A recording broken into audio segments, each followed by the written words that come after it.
Assalamualaikum warahmatullahi wabarakatuh. Selamat datang, para pembaca sekalian. Malam ini, saya ingin berbagi sebuah kisah yang akan membuat bulu kuduk berdiri. Ini bukan sekadar cerita biasa, tetapi sebuah pengalaman nyata yang dialami seseorang saat tinggal di sebuah apartemen baru. Kadang, rasa penasaran bisa membawa kita ke hal-hal yang seharusnya tidak kita ganggu. Mari simak cerita ini dengan hati yang waspada, karena siapa tahu, sesuatu seperti ini bisa terjadi di sekitar kita. Pasang telinga baik-baik, teman-teman.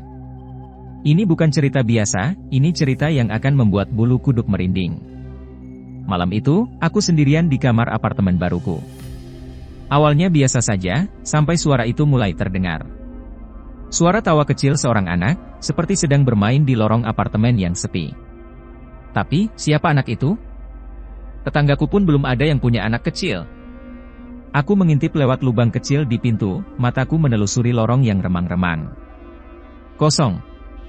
Tak ada siapapun di sana.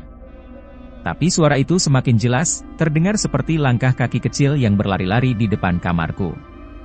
Aku mulai merasa tidak enak. Jantungku berdegup kencang.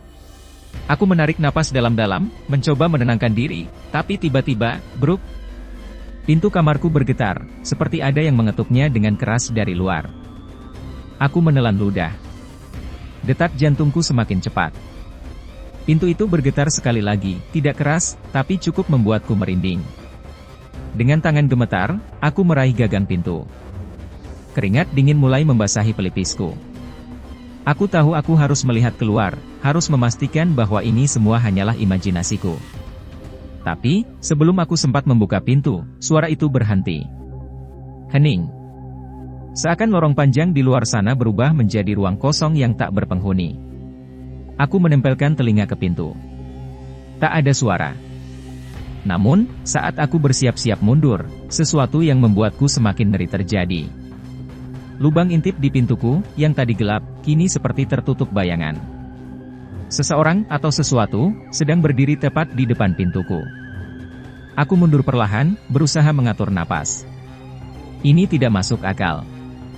Apartemen ini baru, dan saat itu aku masih salah satu penghuni pertama. Tetanggaku hanya ada satu, seorang pria yang baru saja pindah beberapa minggu lalu. Aku tahu lorong apartemen ini masih kosong. Tidak ada anak kecil. Tidak ada orang yang berkeliaran di tengah malam. Lalu, siapa yang berdiri di luar? Aku adalah Bayu, mahasiswa baru yang baru saja pindah ke kota ini untuk kuliah. Orang tuaku membelikanku sebuah unit apartemen dekat kampus, supaya aku bisa lebih fokus belajar. Apartemen ini masih tergolong baru, belum banyak penghuni, dan suasananya masih terasa sepi. Awalnya, aku merasa beruntung. Aku tidak perlu repot mencari kos-kosan, dan tinggal di apartemen ini terasa nyaman. Namun, setelah beberapa bulan, kenyamanan itu perlahan berubah menjadi sesuatu yang menyesakkan. Aku tinggal sendirian. Kakakku, yang sebelumnya menemani, sudah pindah ke Jakarta setelah mendapatkan pekerjaan. Kini, setiap malam, aku hanya ditemani oleh kesunyian yang mencekam. Lorong apartemen terasa panjang dan gelap. Tidak ada suara tetangga, tidak ada lampu yang menyala di kamar-kamar lain. Tetanggaku satu-satunya, seorang pria bernama Rian, seorang penari yang berasal dari Bandung. Ia tinggal tepat di depan unitku. Kami cukup akrab, sering berbincang saat bertemu di tempat pembuangan sampah atau di lift. Kehadirannya membuatku merasa sedikit lebih tenang, setidaknya aku tahu ada orang lain yang tinggal di sini. Tapi, sejak beberapa minggu lalu, sesuatu yang aneh mulai terjadi. Malam-malamku tidak lagi tenang. Aku mulai mendengar suara-suara aneh, suara langkah kaki, suara ketukan pelan di dinding, bahkan suara tawa anak kecil yang menggema di lorong. Awalnya, aku mencoba berpikir positif. Mungkin ada penghuni baru yang aku tidak tahu. Mungkin suara itu berasal dari lantai atas atau pantulan suara dari luar gedung. Tapi semakin lama, suara-suara itu semakin nyata. Dan malam ini, ketika seseorang, atau sesuatu, berdiri di depan pintuku, aku mulai merasa bahwa ada sesuatu yang benar-benar salah dengan apartemen ini. Jangan lewatkan cerita menarik lainnya. Subscribe dulu sebelum lanjut. Aku berdiri terpaku di tengah kamar. Lubang intip yang semula gelap kini kembali terang. Bayangan yang menutupinya menghilang begitu saja. Aku masih belum berani membuka pintu. Ada sesuatu yang mengganjal, perasaan bahwa aku tidak sendirian di sini. Aku mencoba menenangkan diri. Mungkin hanya perasaanku, pikirku, mencoba mengabaikan suara-suara aneh yang terdengar sejak beberapa minggu terakhir. Setelah beberapa menit berlalu dalam keheningan, aku kembali ke tempat tidur. Aku menarik selimut hingga menutupi tubuhku, berharap bisa segera tidur dan melupakan semua ini. Tapi baru saja aku memejamkan mata, sesuatu yang lebih mengerikan terjadi. Tok, tok, tok. Suara ketukan itu kembali. Kali ini lebih pelan, tetapi jelas terdengar di pintu apartemenku. Aku menahan napas. Mungkin Rian? Tapi kenapa ia mengetuk pintu jam segini? Aku memberanikan diri untuk bertanya, suaraku sedikit bergetar. Siapa? Tidak ada jawaban. Aku melangkah pelan menuju pintu, mencoba mengintip sekali lagi. Kali ini lorong tampak sepi. Tapi, ada sesuatu yang aneh. Cahaya redup dari lampu lorong memperlihatkan bekas jejak kaki kecil, basah, seperti jejak anak kecil yang habis bermain di genangan air. Jejak itu berhenti tepat di depan pintuku. Aku menggigit bibir. Dari mana air ini berasal? Lorong ini selalu kering. Aku mengalihkan pandangan, mencoba memastikan apakah ada orang lain di sana. Tidak ada. Aku kembali ke tempat tidur, mencoba berpikir jernih. Baru saja aku hendak berbaring, sesuatu membuatku tersentak. Tok, tok, tok. Kali ini ketukan terdengar lebih keras. Dan lebih aneh lagi, ketukan itu bukan berasal dari pintu depan. Suara itu datang dari dalam. Dari dalam lemariku. Aku merasa darahku membeku. Lemari itu sudah lama ada di apartemen ini, bawaan dari pemilik sebelumnya. Aku tidak pernah merasa ada yang aneh dengannya. Tapi malam ini, semuanya terasa berbeda. Dengan langkah hati-hati, aku berjalan mendekati lemari. Aku bisa melihat pantulan samar wajahku di permukaan kayunya yang mengkilap. Nafasku berat. Tok, tok, tok. Ketukan itu terdengar lagi. Kali ini lebih pelan, seolah sesuatu di dalamnya sedang menunggu reaksiku. Aku ragu. Haruskah aku membuka pintu lemari?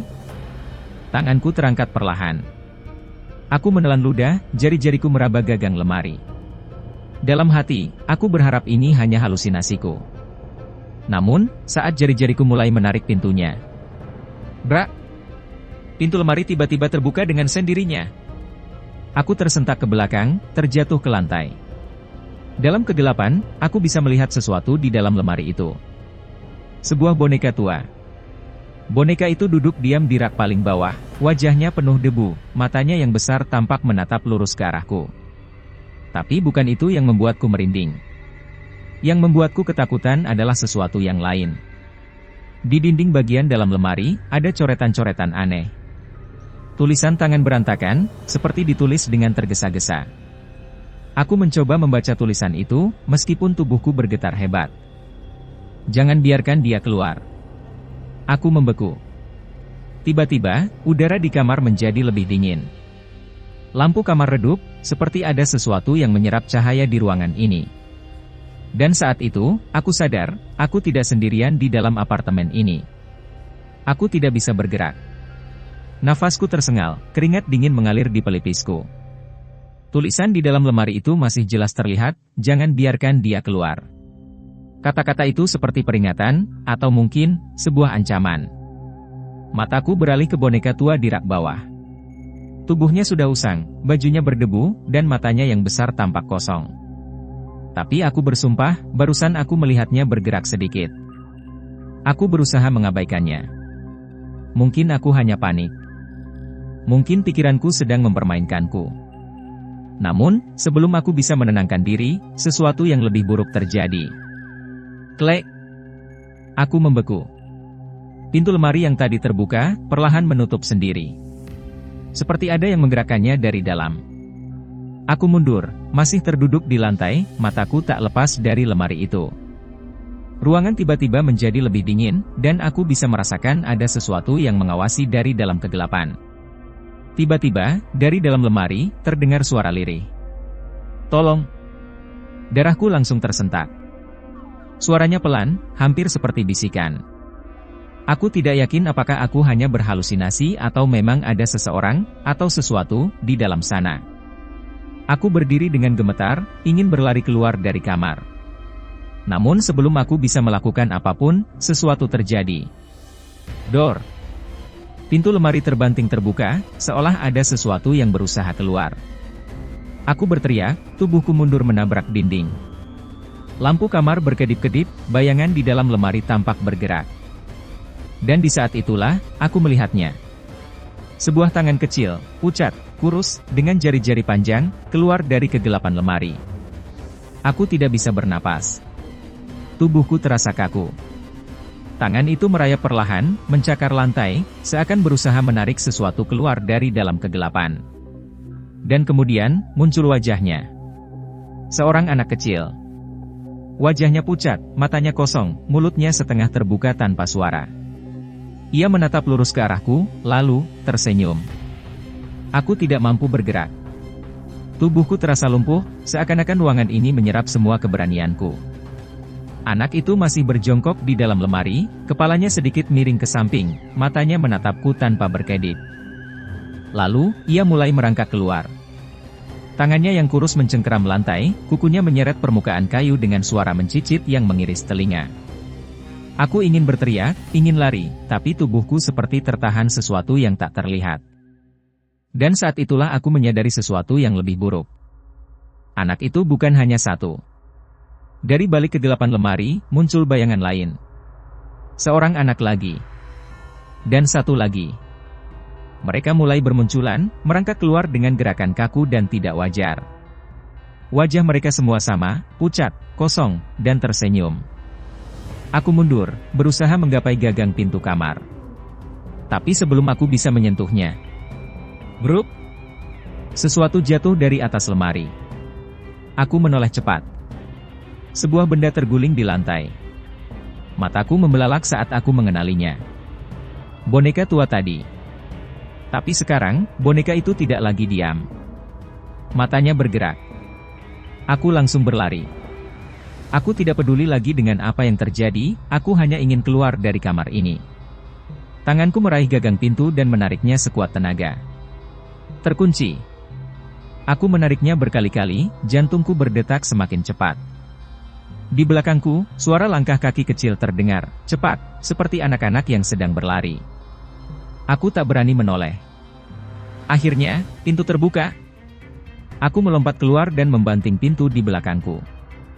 Napasku tersengal, tubuhku gemetar hebat. Tapi saat aku berbalik ke arah lorong, aku membeku.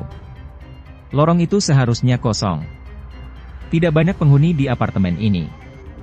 Tapi malam ini, di bawah cahaya redup lampu lorong, aku melihat mereka. Anak-anak kecil itu. Mereka berdiri berjajar di sepanjang lorong, kepala mereka sedikit tertunduk. Dan dalam satu gerakan serempak, mereka semua mengangkat wajahnya dan menatap lurus ke arahku.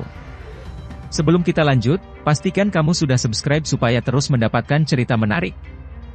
Aku ingin berteriak, tapi suaraku tertahan di tenggorokan. Anak-anak itu masih berdiri berjajar di sepanjang lorong, tubuh mereka diam seperti patung, hanya mata mereka yang mengikuti setiap gerakanku. Napasku memburu, dadaku naik turun dengan cepat. Aku harus pergi dari sini. Aku melangkah mundur perlahan, berharap mereka tidak bergerak. Tapi saat kakiku menginjak lantai dengan suara kecil, mereka semua serempak memiringkan kepala ke samping. Gerakan mereka kaku, seperti boneka yang ditarik tali. Aku menahan napas. Tubuhku mulai gemetar. Aku harus mencari bantuan, harus keluar dari sini. Aku berbalik dan mulai berlari ke arah tangga darurat, melewati pintu-pintu apartemen kosong di lorong. Langkah kakiku menggema di sepanjang koridor. Namun baru beberapa meter berlari, sesuatu yang lebih mengerikan terjadi. Tap, tap, tap. Langkah kaki mereka mengikuti. Aku menoleh cepat. Mereka tidak lagi berdiri diam. Mereka berlari mengejarku. Aku panik. Aku mempercepat langkahku, hampir terjatuh saat berbelok di ujung lorong. Tangga darurat sudah di depan mata. Aku mengulurkan tangan, meraih pegangan pintu, tapi bruk! Pintu tangga darurat tertutup sendiri tepat di depan wajahku. Aku menarik gagangnya, mencoba membukanya. Terkunci. Sial. Suara langkah kaki di belakang semakin dekat. Aku berbalik. Anak-anak itu kini lebih dekat. Wajah mereka masih sama, pucat, tersenyum, dan kosong. Tapi kali ini, ada sesuatu yang berbeda. Mata mereka menangis darah. Aku menelan ludah. Lututku gemetar, hampir tidak sanggup berdiri. Anak-anak itu semakin mendekat, senyum mereka makin lebar, hampir tidak wajar. Aku mencoba mundur, tapi dinding dingin membatasi gerakanku. Tidak ada jalan keluar. Aku terjebak. Lalu, salah satu dari mereka berbicara. Kamu mengambilnya. Suaranya lirih, hampir seperti bisikan, tapi cukup jelas untuk membuat bulu kuduku berdiri. Aku menggeleng cepat, tidak mengerti apa yang mereka maksud. Aku tidak mengambil apapun. Suaraku bergetar. Tapi mereka semakin mendekat. Salah satu dari mereka mengangkat tangannya, menunjuk ke arahku. Kembalikan dia. Aku semakin panik. Siapa yang mereka maksud? Aku tidak mengambil siapapun. Aku mencoba berpikir, mencari cara untuk keluar dari situasi ini, tapi otakku terasa buntu. Lalu, aku menyadari sesuatu. Boneka tua. Boneka yang jatuh dari atas lemari. Boneka yang ada di apartemen sejak awal. Tulisan di dinding lemari berbunyi, jangan biarkan dia keluar. Mungkinkah, boneka itu adalah dia yang mereka maksud? Dengan tangan gemetar, aku merogoh kantong jaketku. Jantungku hampir berhenti ketika aku menyentuh sesuatu yang dingin dan kasar. Aku mengeluarkannya perlahan. Boneka itu. Matanya yang kosong masih menatap lurus ke depan, tapi kali ini, aku merasa ada sesuatu yang berubah. Wajahnya, seperti tersenyum lebih lebar. Anak-anak itu berhenti bergerak. Mereka menatap boneka itu dengan ekspresi yang sulit dijelaskan. Lalu, angin dingin berembus melewati lorong. Lampu-lampu redup berkedip-kedip, menciptakan bayangan yang menari di dinding. Aku bisa merasakan udara di sekitar mulai berubah. Anak-anak itu tiba-tiba berteriak. Tidak. Teriakan mereka menggema di seluruh lorong, menusuk telingaku. Aku menutup telinga, berusaha menghalau suara menyakitkan itu. Lalu, sebelum aku sempat bereaksi, sesuatu menarik boneka itu dari tanganku. Aku melihat dengan mata terbelalak saat boneka itu melayang di udara, dikelilingi oleh bayangan hitam yang perlahan keluar dari dalamnya. Sebuah sosok tinggi, dengan mata kosong dan senyum mengerikan, mulai muncul dari bayangan boneka itu. Aku baru sadar. Anak-anak itu bukan mengejarku. Mereka mencoba memperingatkanku. Dan aku telah membebaskannya. Aku tidak bisa bergerak. Bayangan hitam itu terus membesar, menyebar di sepanjang lorong seperti kabut pekat yang menelan cahaya. Sosok tinggi itu perlahan muncul sepenuhnya dari dalam boneka, tubuhnya kurus, lebih tinggi dari manusia biasa. Kulitnya pucat keabu-abuan, matanya kosong, dan bibirnya menyunggingkan senyum yang tidak wajar.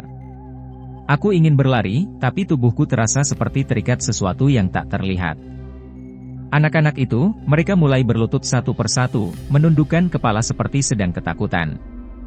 Aku bisa mendengar bisikan lirih dari mereka. Maaf. Maafkan kami. Kami gagal.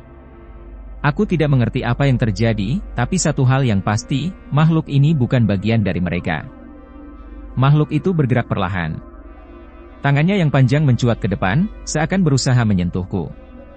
Saat jari-jari kurusnya hampir mengenai wajahku, aku tersadar dari keterkejutan. Aku harus melakukan sesuatu. Aku melihat ke sekeliling, mencari jalan keluar. Lorong masih gelap, lampu berkedip-kedip, dan pintu tangga darurat masih tertutup rapat. Tidak ada jalan lain. Tapi kemudian, aku ingat sesuatu. Tulisan di lemari. Jangan biarkan dia keluar. Aku sudah melakukan kesalahan besar dengan membebaskan sosok ini. Tapi, mungkin masih ada cara untuk mengurungnya kembali. Dengan napas tersengal, aku menatap boneka tua yang kini tergeletak di lantai.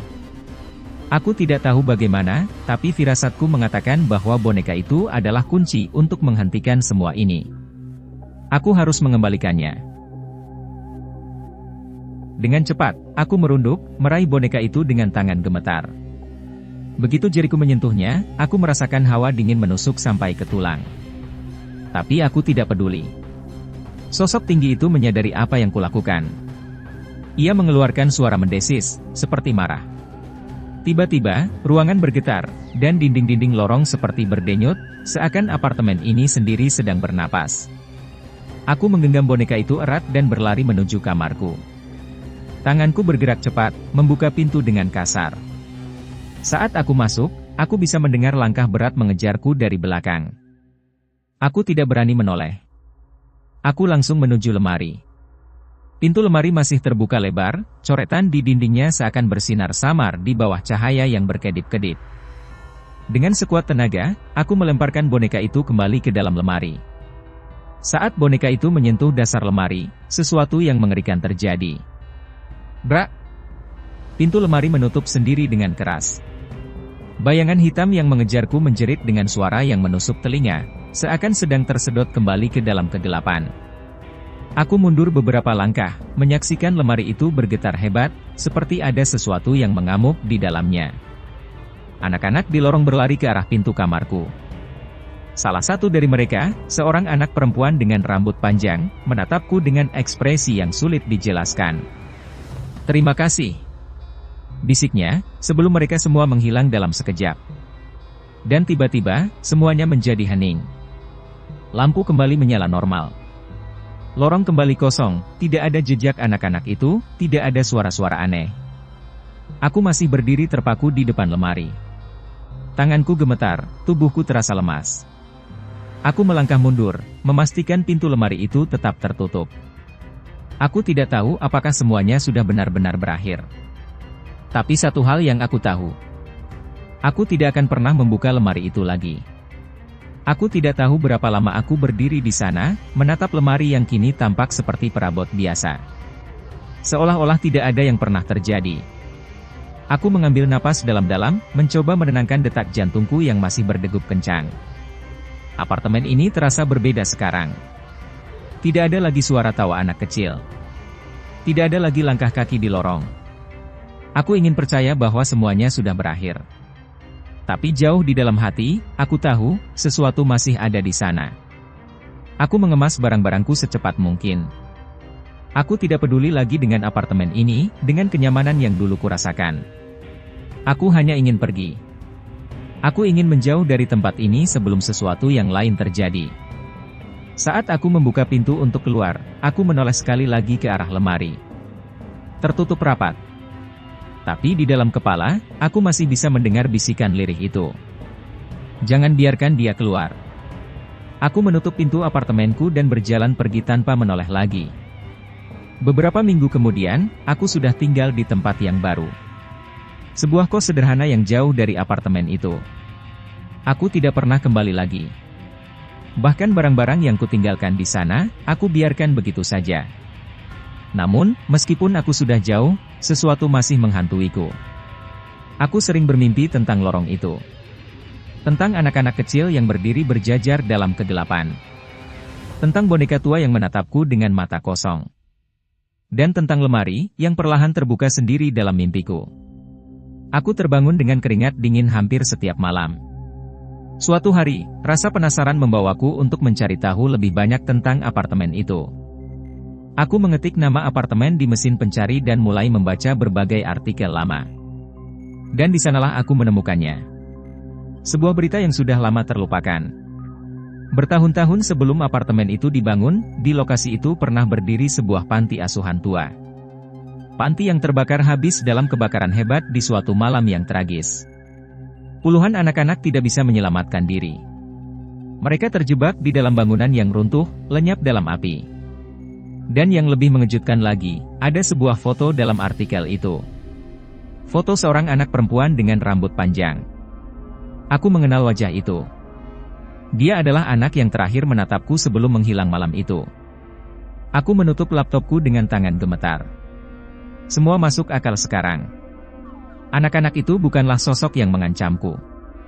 Mereka hanya terperangkap. Dan yang lebih mengerikan lagi, sosok yang aku bebaskan dari boneka itu bukan bagian dari mereka. Aku tidak tahu apakah dia masih ada di sana, di dalam lemari apartemen itu, atau apakah dia sudah menemukan cara untuk keluar. Tapi yang jelas, aku berdoa agar tidak ada orang lain yang membuka lemari itu lagi.